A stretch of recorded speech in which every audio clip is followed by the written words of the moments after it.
आपको क्या कहें, बालक थे।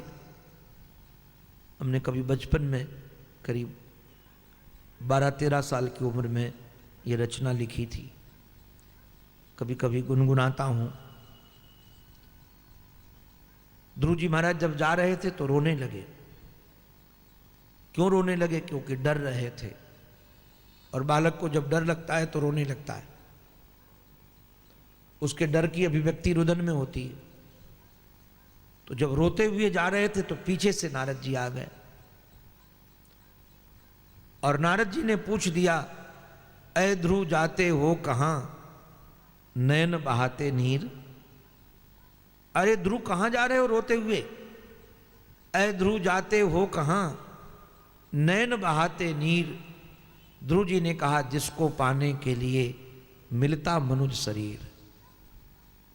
आप हमसे पूछ रहे हो कि मैं कहां जा रहा हूं, तो गुरुदेव मैं बताता हूं, मैं जा रहा हूं जिसको पाने के लिए मनुष्य शरीर मिलता है। नारद जी ने कहा, वह निराकार अविनाशी है। जिसको तू पाने के लिए जा रहा है वो तो निराकार है, वह निराकार अविनाशी है। ध्रुव अगुण उसे पाओगे क्या?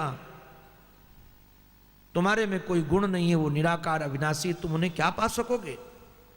ध्रुव जी ने कहा कि सर्वशक्तिमंता यदि है, यदि वह कर्तुम अकर्तुम अन्यथा कर्तुम समर्थ है, सर्वशक्तिमान है, सर्वशक्तिमंता यदि है, तो सगुण उसे होने में क्या?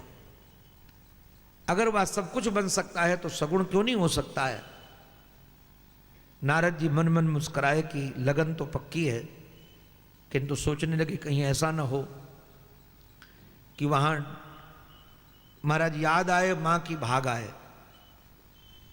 तो बड़े प्रेम से कहा कि ध्रुव तुम जा तो रहे हो वहां, किंतु कभी तुमने अपनी मां की ओर विचार किया? उस दीनहीन अबला का, तुम्हारी मां दीनहीन अबला है, कोई सहारा नहीं है।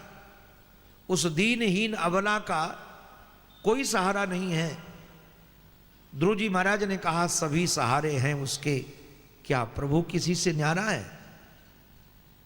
हम किसी के सहारे क्या बन सकते हैं? सबका सहारा भगवान है। जो मेरी मां का सहारा है, जो आपका सहारा है, वो मेरा सहारा है। सभी सहारे हैं उसके, क्या प्रभु किसी से न्यारा है? नारद जी ने मुस्कुरा करके कहा, बाबरे जहां तुम जा रहे हो कोई मौसी का घर नहीं है, जंगल है जंगल। और जंगल में जाते हो क्या होता है? बोले क्या होता है आप बताइए। बोले भालू व्याघ्र वृक गज जंगल में घोर गर्जना करते हैं। शेर हैं, चीते हैं, घनघोर गर्जना करते। भालू व्याघ्र वृक गज जंगल में घोर गर्जना करते हैं। ध्रुव जी महाराज ने कहा, जिसके रक्षक जगपति हैं, क्या वो भी किसी से डरते हैं?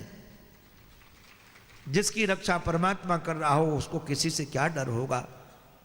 जान गए नारद जी महाराज की पक्का चेला बनने लायक है, लगन पक्की है, इसको परमात्मा मिलेंगे।